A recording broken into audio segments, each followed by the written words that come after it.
Hello' students, মই তোমালোকৰ কাৰণে লৈ আহিছোঁ SSLC পৰীক্ষাৰ কাৰণে হিন্দী ইলেক্টিভ আলোক ভাগ 2ৰ গদ্য খণ্ডৰ কেইটামান ইম্পৰ্টেণ্ট কুৱেশ্যন। তোমালোকে কুৱেশ্যন কেইটা চাব পাৰা। কুৱেশ্যন কেইটা ইম্পৰ্টেণ্ট আছে আৰু ইয়াত গদ্য খণ্ডত আছে প্ৰথম চেপ্টাৰ হ'ল নীভ কি ঈদ, ইয়াৰ পৰা আহিব 5 মাৰ্ক। ছেকেণ্ড আছে ছোটা যাদুঘৰ, ইয়াৰ পৰা আহিব 5 মাৰ্ক। থাৰ্ড আছে নীলকণ্ঠ, ইয়াৰ পৰা আহিব 10 মাৰ্ক। ফ'ৰ্থত আছে বলাৰাম কা জীৱ, ইয়াৰ পৰা আহিব 3 মাৰ্ক। ফিফ্থত আছে সড়ক কি বাত, ইয়াৰ পৰা আহিব 5 মাৰ্ক। ছিক্সথত আছে চিঠিও কি অনূঠি দুনিয়া, ইয়াৰ পৰা আহিব 4 মাৰ্ক। তোমালোকে মাৰ্ক কেইটা চাব পাৰা, কোনটো চেপ্টাৰৰ পৰা কিমান মাৰ্ক আহিব ইয়াত দিয়া আছে। ইয়াৰ প্ৰথমটো চেপ্টাৰ আছে আমাৰ নীভ কি ঈদ। নীভ কি ঈদৰ কেইটামান ইম্পৰ্টেণ্ট কুৱেশ্যন হ'ল,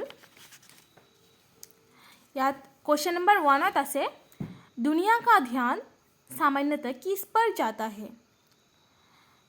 सेकंड আছে लेखक के अनुसार गिरजाघरों के कलश वस्तुतः किनकी शहादत से चमकते हैं। 2 नंबरत আছে मनुष्य सत्य से क्यों भागता है।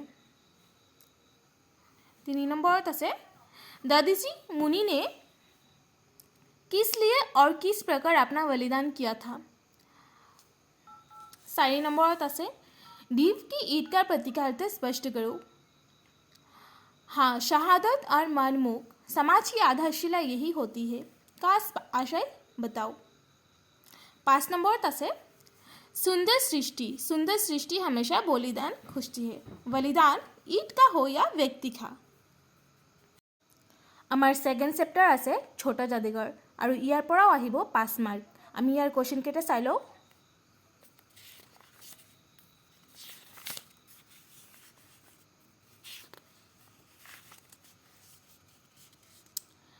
यात एटा इम्पोर्टेंट क्वेश्चन আছে, क्वेश्चन नंबर 3, आज तुम्हारा खेल जमा क्यों नहीं। इस प्रश्न के उत्तर में छोटा जादूगर ने क्या कहा था।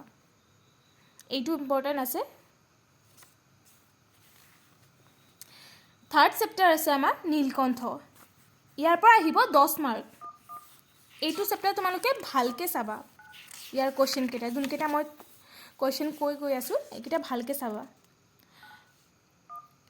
1 नंबरत আছে 1 मार्कर महादेवी वर्मा ने अपनी पालतू बिल्ली का नाम क्या रखा था।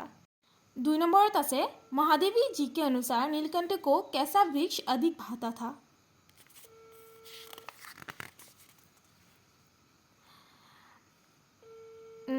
और আছে महादेवी जी ने मोर और मोरनी के क्या नाम रखे और क्यों। सेकेंड আছে नीलकंठ के रंग रूप का वर्णन अपने शब्द में करो। इस दृष्टि से राधा कहाँ तक भिन्न थी।